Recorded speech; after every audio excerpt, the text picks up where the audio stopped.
Hello everyone, welcome back to Mr. Tech Fox. Today in this video, I'm going to show you how you can download Microsoft Word on your PC without any hassle or problems. So if it helps, please consider subscribing to this channel. Your one subscription motivates me a lot. So first of all, open your web browser from your PC. Here I'm going to open my web browser.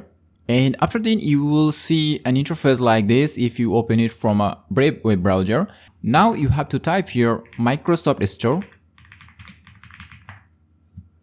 And now you have to choose top free apps. Probably you will see a pop-up window, normally choose the language. And now you have to search here Office.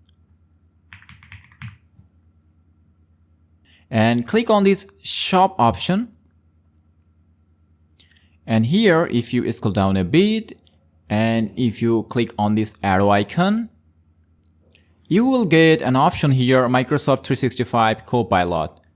Click on it and click on this download button and choose this save option. Now open the file, update the file.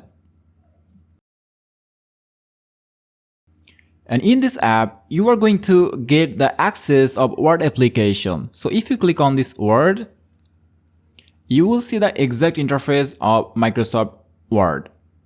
That means it's super official and free. So now if you click on this blank document, you will get the access of Microsoft Word instantly. So thanks for watching. See you in the next one. Till then, take care and goodbye. Allah Hafiz.